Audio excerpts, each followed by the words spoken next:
Chapter 6. Nightmare of the Past. Jagged teeth snarled from an evil green face before it was caved in by a warhammer. The village burned, and all around the screams of women and children rang through the night. Men, elves and dwarves fought alongside each other to protect their home from the orc raiders, but there were just too many.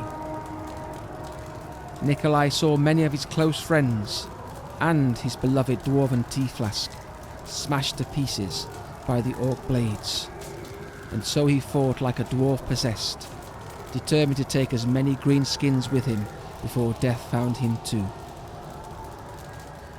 There was a bash to his head, and Nikolai was knocked to the ground. 4 orcs surrounded Nikolai, but he still managed to bash the legs of one of them before he was disarmed.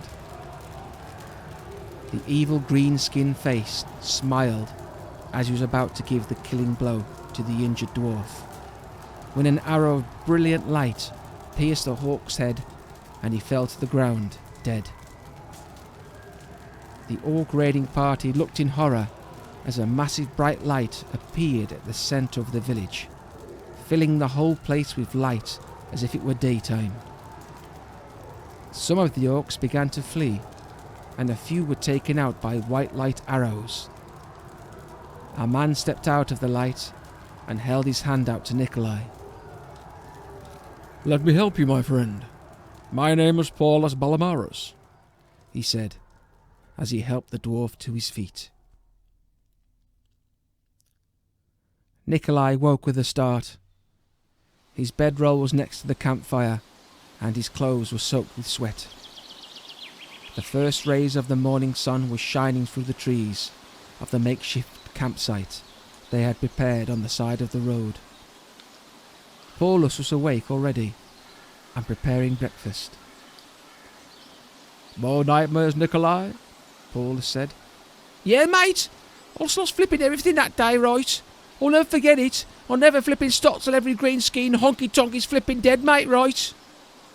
Nikolai said, with anger, as he rubbed his head and took a drink of cold tea from his tankard.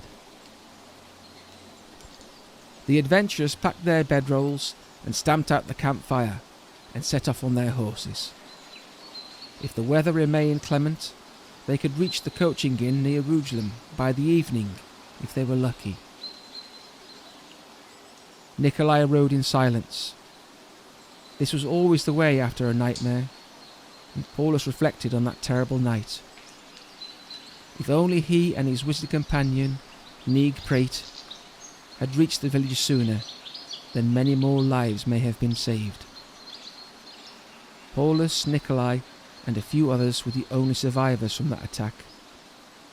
Neig fought valiantly, gaining time for the survivors to escape, and then he was overwhelmed by the orc horde.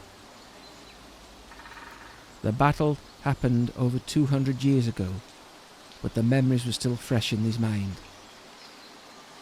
After that day, Nikolai took a dwarven blood oath to protect Paulus and help him defeat the eternal darkness wherever it manifested its evil presence. Elves, dwarves, and magic users were very long-lived people. Some elves and wizards could live for thousands of years, and Paulus didn't know if that was a gift or a curse. For he had spent many years seeking out the destroyer of his wizard order, and every time it was defeated, the darkness would rise again in another place. Paulus and Nikolai rode in silence past green and yellow fields, through forests and farms, and as he rode his horse Dave, Paulus' thoughts went back to that fateful day at the Wizard University, and he remembered.